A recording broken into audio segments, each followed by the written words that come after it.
நேயர்களுக்கு வணக்கம். நமது நேர்காணலில் திரு ஆனந்த் சீனிவாசன் அவர்கள் இணைந்திருக்கிறார். சார் வணக்கம். வணக்கம். பட்ஜெட் வெளியாகி நிர்மலா சீதாராமன் பேச ஆரம்பிச்சாங்க. நீங்க கடுமையா விமர்சனம் செஞ்சிருந்தீங்க. நான் கடுமையான விமர்சனம் செய்யல. உங்க விமர்சனம் தான் பெரிய அளவு விமர்சனமாக இருக்கிறது. பீகாருக்கு ஆந்திராவுக்குமான பட்ஜெட் இது இந்தியாவுக்கான பட்ஜெட் இல்லை அப்படிங்கிறதான் சொல்லியிருந்தீங்க. பட் ப. சிதம்பரம் அவருடைய ட்வீட் எல்லாத்துலேயும் தொடர்ச்சியா என்ன போடுறாருன்னா, காங்கிரசினுடைய தேர்தல் அறிக்கைகளில் பயன்படுத்திய பல விஷயங்களை இப்போ உங்க பட்ஜெட்டா கொண்டு வர்றாங்க அப்படின்றாரு. இது பாராட்டு அப்படிங்கிற தொழில் எடுத்துக்க முடியாதா? இல்லையாட்டா, அவர் ரொம்ப மூத்த தலைவர், ரொம்ப அறிஞர். அவரோடலாம் நம்மளால அவரோட கம்பேரிசன்லாம் நம்ம பண்ணவே முடியாது, பேசவும் முடியாது. அவர் இருக்கிற அறிவுக்கு நம்மலாம் சாதாரண ஆணுங்கள். பட் அவர் சொன்ன ஒரு ஸ்கீம் என்ன சொன்னார்னா, அந்த நேஷ்னல் அப்ரெண்டிஸ் ஸ்கீமை சொல்கிறார். இந்த நேஷ்னல் அப்ரெண்டிஸ் ஸ்கீமில் என்னை பொறுத்த வரைக்கும் எனக்கும் சிதம்பரம் சாருக்கும் ஒரு சின்ன கருத்து வேறுபாடு என்னென்னா, நாங்கள் அதை நேஷ்னல் அப்ரெண்டிஸ் ஆக்டாக கொண்டு வரோம்.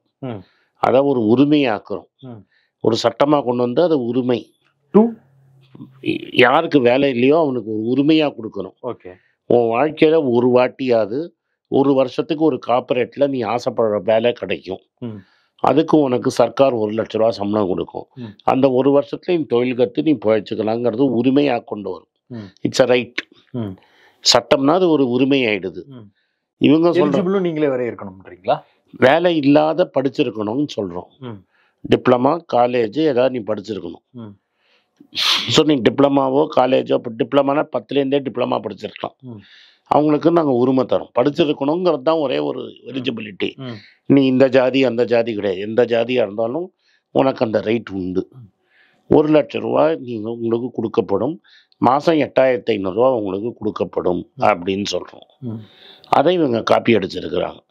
பக்கத்து பேப்பர்லேருந்து காப்பி அடித்தா ஃபுல்லாக காப்பி அடிக்கணும். அரைக்குறைய காப்பி அடித்தாலும் மார்க் போட மாட்டாங்க. நாங்கள் சொன்னது 8500 ரூபா, நீங்கள் கொடுக்கறது 5000 ரூபா. முதல் டிஃபரன்ஸ். ஒரு வருஷத்துக்கு, மாசத்துக்கு இல்ல வருஷம் ஒரு வருஷத்துக்கு ஒரு வருஷம் கொடுப்பாங்க 5000. நாங்க யார் வேணா எவ்வளோ பேர் வேணா அதுக்கு அப்ளை பண்ணலாம்னு சொல்றோம். ஆமா, அவர் சொல்றது 5 வருஷத்துல 1 கோடி பேர். அப்ப வருஷத்துக்கு 20 லட்சமான அந்த டெஃபினிஷன் கூட கிடையாது. இந்த 1 கோடி பேர் இன்னைக்கே ஆயிடலாம். 5வது வருஷத்துல ஆகலாம், 3வது வருஷத்துல ஆகலாம், 2வது வருஷத்துல ஆகலாம். எவ்வளோ வருஷங்கிறது டிஃபைன் இல்லை. அப்புறம் அது யாருக்கு தகுதி உள்ளவர்னு சொல்லலை. இப்போ நாங்கள் தெளிவாக சொல்லிடுறோம். யார் டிகிரி ஹோல்டர்னு சொன்னீங்க, டிகிரி டிப்ளமா, நீங்கள் தப்பா வாயில வார்த்தையை விடாத. டிப்ளமாவோ டிகிரியோ, டிப்ளமோ டிகிரி படிப்பு இருந்தா போதும். அந்த எலிஜிபிள் கிரைட்டீரியாவை அவங்க வைக்கல. அப்ப என்ன அர்த்தம்? அப்பனா என்ன அர்த்தம்? அப்ப காப்பி ஒழுங்கா அடிக்கலன்னு அர்த்தம். ஓகே, அதனால ஃபுல் பலன் வராது. இல்லை, இதை வரவேற்கிறதுக்கு ப. சிதம்பரத்துக்கு அது அவர் தான் கேட்கணும். அதுக்கெல்லாம் அதான் நான் சொல்லிட்டேன். அவர் பெரிய அறிஞர். அவரோட நம்ம அவர் பெரிய ஜாம்பவான், 10 பட்ஜெட் போட்டவர். அவரை பற்றி நம்ம பேசுறதுக்கு எனக்கு லாயக் கிடையாது. அந்த தகுதி எனக்கு கிடையாது. அதனால அவர் என்ன சொன்னாருங்கிறத பற்றி நான் பேசலை. யூமே ஆல்சோ ராங்னு எடுத்துக்காவா? அப்போ நாங்கள் போட்ட சட்டம் இதுதான். எங்கள் தலைவரும் அதே தான் சொல்கிறார். ராகுல் காந்தியை தான் நான் ஃபாலோ பண்ணுறேன். இந்த பட்ஜெட்டு தெய்வ பிறவியின் நண்பர்களின் பட்ஜெட்டுன்னு சொல்லியிருக்கிறாரு. அதை நான் ஃபுல்லாக ஒத்துக்கிறேன். அதோட நிறுத்திப்போம். ஓகே, இன்னொரு முக்கியமான ஆர்குமெண்ட் கார்பரேட்டுகளுக்கு வரி இது பண்ணியிருக்கிறாங்க. அதை கேள்வி எழுப்பணும் அப்படின்றதெல்லாம் விமர்சனங்களாக வந்தது. கார்பரேட்டுக்கு பண்றது அப்படிங்கிறது சாமானியர்களுக்கு திரும்பி கிடைக்க போறது தான் அப்படின்னு ஒரு ஆர்குமெண்ட்டை பிஜேபி வைக்கிறாங்க. அதுக்கு நான் பதில் சொல்லணும். கார்பரேட்டு வந்தாங்கன்னா 30-40 பேர் 300-400 பேருன்னு அதுல வேலைக்கு வரத்தான் போறாங்க, சம்பளம் வாங்க. சரி, நான் கேள்வி 1-2-3 கேள்வி கேட்கட்டுமா? அம்மையார் பேசின போதும் நேற்று அனந்த நாகேஸ்வரன் சார் எழுதின எக்கனாமிக் சர்வேலையும் சர்வீசஸ் எக்ஸ்போர்ட் தான் இந்தியாவை காப்பாற்றிருக்குன்னு எழுதியிருக்கிறார். சர்வீசஸ் எக்ஸ்போர்ட்னா ஐடி. அவங்களுக்கு தான் நீங்கள் வரி சிலையை, அவங்கள மாதிரி ஆட்களுக்கு தான் நீங்கள் வரி சிலையை கொடுத்துருக்கீங்க. போன வருஷம் டிசிஎஸ் 25,000 பேரை கம்மி பண்ணியிருக்காங்க. நியாயத்துக்கும் தர்மத்துக்கும் கட்டுப்பட்ட டாடா குடும்பமே 25,000 பேரை அந்த கம்பெனியில் வேலை கம்மி பண்ணியிருக்கு. லே ஆஃப் பண்ணி அனுப்பியிருக்கிறாங்க. லே ஆஃப் பண்ணி ஒரு வருஷத்துக்கு 25,000 பேர். நீயா வேலையை விட்டு போனேன்னா அதுக்கு பதிலாக வேற ஆள் எடுக்கிறது இல்லை. ஸோ ஆட்கள் கம்மி. இன்ஃபோசிஸ்ல ஆட்கள் கம்மி. அப்படி மட்டுமே புரிஞ்சுக்க முடியுமா? இன்னொருத்தங்க வேற ஒரு வேலைக்கு போறாங்க. இதுக்குப்பா ஒரு கம்பெனி பண்ணா பரவாயில்லையப்பா. நான் பட்டியலே படிக்க விட மாட்டேங்கிறீங்க. பெரிய 5 கம்பெனியை படிக்கிறேன், மீதியெல்லாம் நீயே பார்த்துக்கோ. இன்ஃபோசிஸ்ல 10,000 கம்மி, டிசிஎஸ்ல 25,000 கம்மி, ஹெச்சிஎல்ல 8,000 கம்மி, விப்ரோவில் 8,000 கம்மி, டெக் மஹேந்திராவில் ஒரு 5,000 கம்மி. இதில் பெரிய பூட்டே போட்டுட்டாங்க. இதில் பைஜூஸில் சம்பளம் கொடுக்க முடியாமல் பூட்டே போட்டாங்க. நிறுவனரே திவாலாயிட்டாரு. திவார் ஓலா கோலி ஓலாவில் ஒரு 5000 வேலை, இதெல்லாம் பெரிய நிறுவனத்திலேயே ஒரு 50,000 வேலை காணும். இதுக்கெல்லாம் கார்பரேட் தானே. இவங்களுக்கெல்லாம் நீங்கள் வரி சலுகை கொடுத்தீங்களே, ஏன் 50,000 வேலை காணாமல் போயிடுச்சு? நான் இப்போ உங்களுக்கு பட்டியலிட்டேன். இந்த இடத்துல 50,000 அண்ணாமலையை காட்டுங்க, தம்பியை சொல்லுங்க இந்த கார்பரேட்டெல்லாம் 50,000 வேலை கொடுத்துருக்குன்னு. சரி, இதை விடுங்க. பப்ளிக் செக்டர் பேங்க்ஸ் இருக்குல்ல, பொதுத்துறம் தானே, அதுலேயே 12,000 வேலை கம்மி பண்ணியிருக்கீங்களே. அப்போ நீங்களே பொறுப்பு இல்லாமல் வேலைகளை கம்மி பண்ணீங்கன்னா கார்பரேட் எப்படி வேலை வாய்ப்பு கிரியேட் பண்ணுவாங்க? நிர்மலா என்ன சொல்றாங்கன்னா 4 கோடி பேருக்கு வேலையை கொடுப்போன்றாங்க. நீ கொடுக்க போறத பத்தி அப்புறம் பேசுவோம். பட்ஜெட்ல அப்படிதானே சொல்ல முடியும். அதை நான் கொடுப்போம். நீங்க பண்ணதை பேசணும்ல. பப்ளிக் செக்டர் பேங்க் யார் கண்ட்ரோல்ல வருது? அந்த சேர்மனை கனாபினான்னு யார் பேசின மாதிரி வீடியோலாம் வருது. மரியாதை இல்லாமல் அந்த சேர்மனெல்லாம் வாய்க்கு வந்தபடி பேசினது யாரு? பார்த்துருப்பீங்க வீடியோ. உங்களுக்கு சொல்ல வேணாம்னா ஃபைனான்ஸ் மினிஸ்டர் தான் பேசினாங்க. அங்கேயே 12,000 பேரை வேலை வாய்ப்பு குறைச்சிருக்கீங்கன்னா உங்களுக்கு தெரியாமையா குறைப்பாங்க? நீங்கள் பண்ண போகிறது வேற வச்சு விட்டுருக்கங்க. பண்ணாதான் பேசுவோம். பப்ளிக் செக்டர் பேங்க்லேயே 12,000 வேலைகளை குறைச்சிருக்கீங்க. இருக்கிற நீங்கள் பேர் போன ஐடி செக்டர்லேயே 50,000 வேலை நானே எண்ணி கொடுத்துட்டேன். நீங்கள் எங்கே வேலை கிரியேட் பண்ணீங்க? ஆனால் மறுபடியும் ஆர்குமெண்ட் என்ன சொல்கிறாங்கன்னா, தனிநபர்களுடைய வருவாய் உயர்ந்து இருக்கிறது. எங்கே வளர்ந்துருக்குது? எங்கே? 1,43,00,000 பேர் தான் டேக்ஸே கட்டியிருக்கான். எவ்வளோ? 1,43,00,000. ஆமாம். இந்தியாவில் எவ்வளோ பேர் இருக்கிறாங்க? 140 கோடி பேர். அதில் அப்படின்னா 1% தான் முக்கால்வாசி டேக்ஸை கட்டியிருக்கிறான். நீ இந்தியா 1%க்கு நடத்துறியா 99%க்கு நடத்துறியா? 1% வாங்கி 99% எங்கே நடத்துகிற? நீ கார்பரேட்டு தானே நிறைய வாங்கணும். அந்த 1% வாங்கினது கார்பரேட்டை வாங்கினதோட கம்மியாக ஜாஸ்தியாக இருக்குது. அதை எப்படி சார் அளவிடுறீங்க? புரிஞ்சுக்கிற மாதிரி. Total tax collected from personal income tax okay 30%. Tax collected from corporates 24%. 100 ரூபா கலெக்ட் பண்ணிங்கன்னா 30 ரூபா தனி மனிதன்ட்டேன்னு வாங்கியிருக்காரு. அது அமிதாப் பச்சன் டெண்டுல்கர்லேருந்து ஆனந்த் ஸ்ரீனிவாசன் வரைக்கும் எல்லாரும் சேர்த்து. மில்டன்லாம் கட்ட மாட்டாங்க டேக்ஸ். ஓகே. அவனா பாவம், உனக்கு வருமானம் வரல. ஏன்னா இந்தியாவில் இன்னைக்கு 7 லட்சம் இருந்தால் தான் வருமானம். ஸோ அங்கே அதெல்லாம் கிடையாது. 3 லட்சம் சார், நான் ஒன்னொன்னா எக்ஸ்பிளைன் பண்ணுறேன் உங்களுக்கு. அமிதாப் பச்சன்லேருந்து ஆனந்த் ஸ்ரீனிவாசன் வரைக்கும் 100ல் 29 ரூபா கட்டுறோம். அம்பானி, டாடா, பிர்லா, நாடார் எல்லாரும் சேர்த்து கட்டுறது 27 ரூபா. யார் நிறைய வேறு டேக்ஸ் கட்டணும்? தனி மனிதன் நிறைய கட்டணுமா, கார்பரேட் நிறைய கட்டணுமா? கார்பரேட் தான் கட்டணும். யார் லாபம் நிறைய சம்பாதிக்கிறாங்க? கார்பரேட் தான். ரைட்டா? அப்போ ஏன் அவங்க 27 ரூபா தனி மனிதனையும் 29 ரூபா கட்டுறாங்க? நீங்கள் வரி சலுகையும் கொடுப்பீங்க, ஆட்களையும் குறைப்பாங்க. இது எந்த ஊர் நியாயம் சார்? அப்பனா நிறைய கார்பரேட்டுகளுக்கு வெளிவிடுறாங்க. அந்த மாதிரி கான்செப்ட் அப்படி இல்லை. எலக்டோரல் பாண்டு மாதிரி பல ஸ்கீம் இருக்கும். எலக்டோரல் பாண்டு ஓப்பனாக வாங்கினாங்க. இப்போ நாங்கள் புது எலக்டோரல் பாண்டு கொண்டு வர போகிறோம்னு பேசினாங்க. இப்போ பார்லிமெண்ட்டில் மெஜாரிட்டி கிடையாது. இங்கேயும் மெஜாரிட்டி கிடையாது, அங்கேயும் மெஜாரிட்டி கிடையாது. நினச்சதை பண்ண முடியாது. அதனால அந்த பாண்டை பற்றி பேசலை.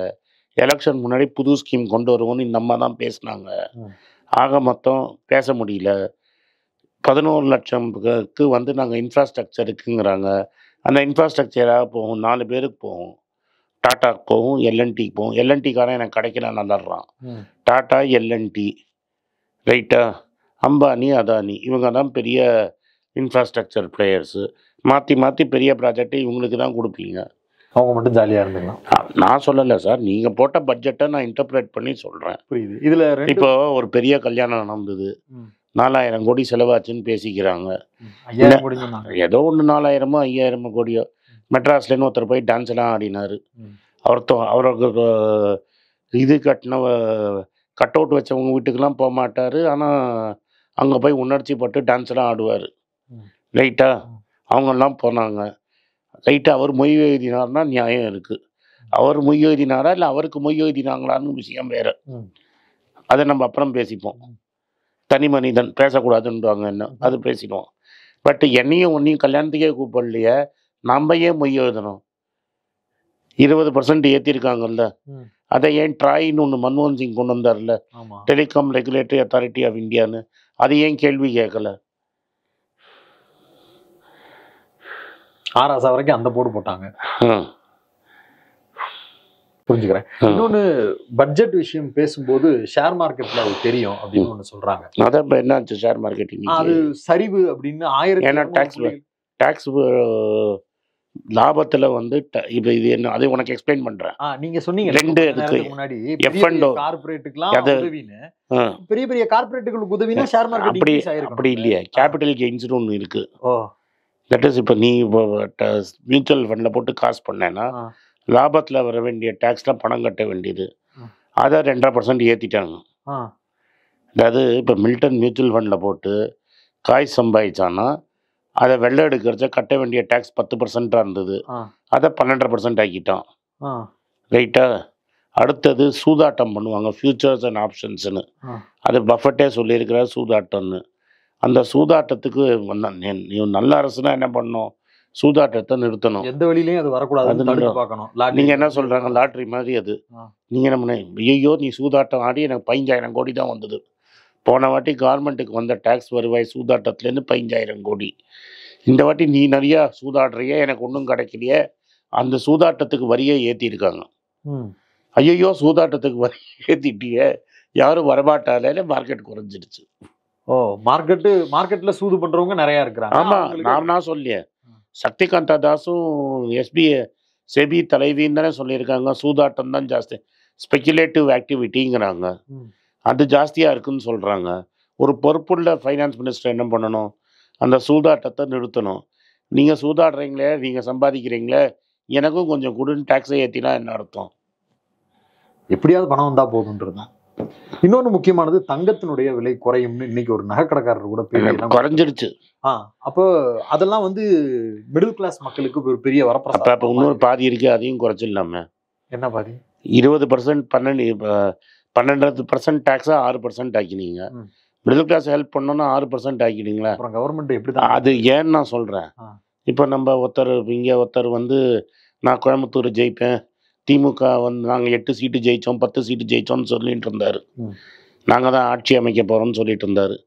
அவரோட சேர்ந்து புகைப்படம் எடுத்து பிரதமர் யாரை, தெய்வ பிறவி யார் ட்விட்டரை ஃபாலோ பண்ணுறா, அவர் அம்மையார் யாரை ட்விட்டர் ஃபாலோ பண்ணுறவங்க, ஒரு 500 ஸ்கொயர் ஃபீட்டு கடை போட்டு அதில் 500 ஸ்கொயர் ஃபீட்டில் 11 பேருக்கு வேலை கொடுத்து 3 மாதத்தில் 267 கிலோ தங்கம் உள்ளே வந்துருச்சுங்கிறாங்க. நம்மளே போன தடவை அதை பற்றி பேசணும்.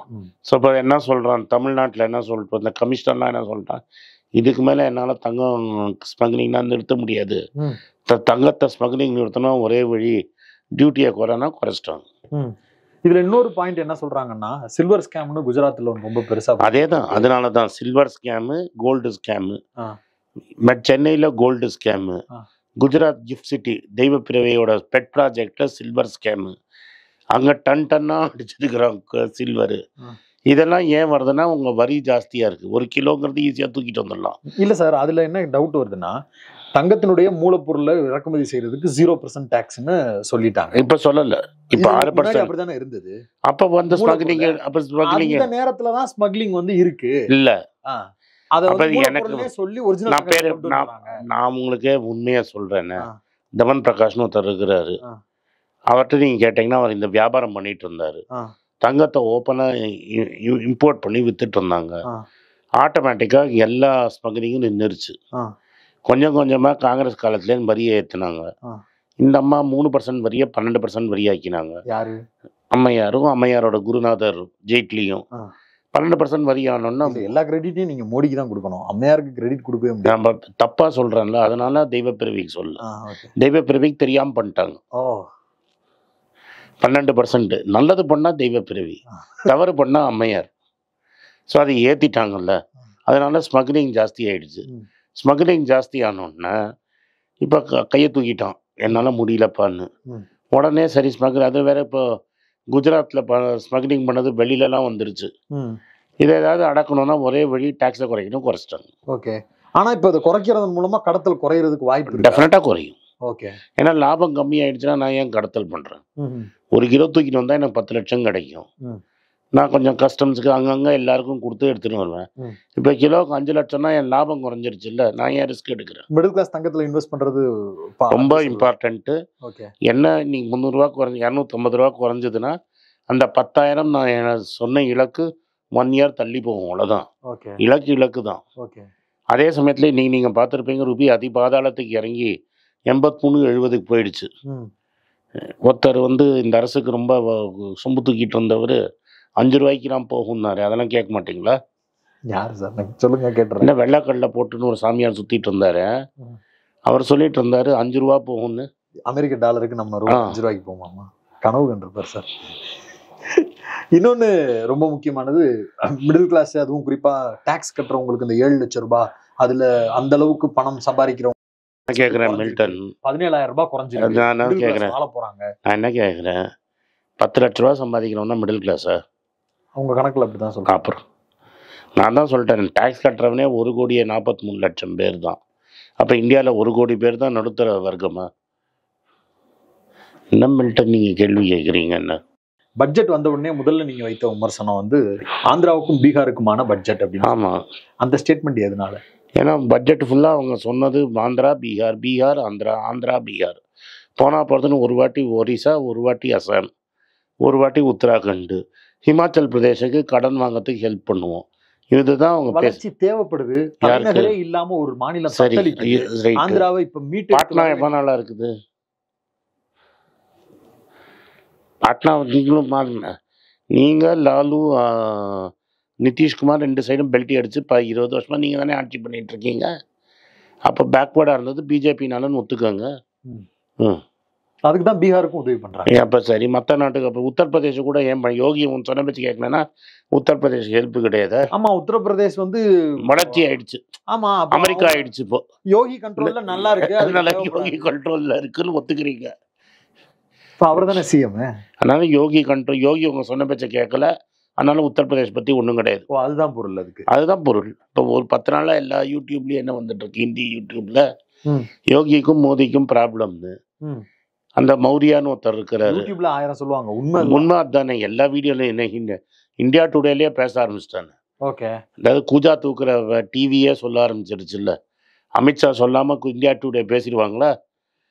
அந்த மௌரியான்னு ஒருத்தர் இருக்கிறாரு, அவர் யோகி வெளில போகணும்னு சொல்ற அளவு சொல்லிட்டு இருக்கிறாரு சார். இப்ப டெப்டி சீஃப் மினிஸ்டர் என்ன சொல்றாரு, யோகி ஆதித்யநாத் விலகணுங்கிறாரு. தனியா பார்த்துட்டுலாம் போனாரு. அப்புறம் என்ன அர்த்தம்? உள்ளுக்குள்ள ஏதோ உள்கட்சி பூசல் இருக்கு சார். இல்ல சார், உள்கட்சி பூசல் இருக்கு. அந்த இடத்த பிஜேபி டேக் ஓவர் பண்ணணும். ஆல்ரெடி தோத்துட்டு போயிட்டோம். இன்னும் 10 தொகுதிக்கு இடைத்தேர்தல் வரப்போகுது அப்படின்னா ஒரு ஸ்கீம் அனௌன்ஸ் பண்ணி அவங்க அதுக்குதான் ஒரு புது ஸ்கீம் அனௌன்ஸ் பண்ணியிருக்காங்க.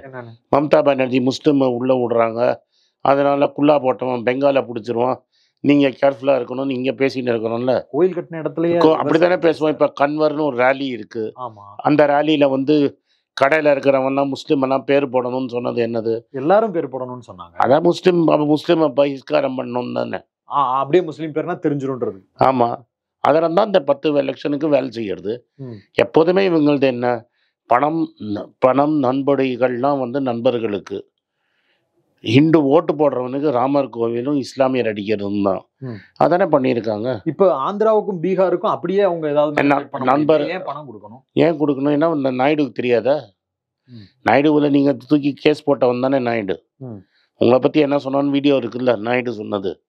நாயுடு கரெக்டா ஜெயலலிதா மாதிரி எண்ணி எல்லாத்தையும் வாங்கிட்டு தர விடுவாரு. 16 எம்பி அதை வச்சிருக்கிறாருல்ல, அந்த எம்பி இல்லைன்னா நம்ம கவுந்துரும்ல அரசாங்கம். அப்போ சொன்ன பேச்செல்லாம் கேட்கணும்ல. அவர் இப்படிலாம் ஏமாந்துருவாரா?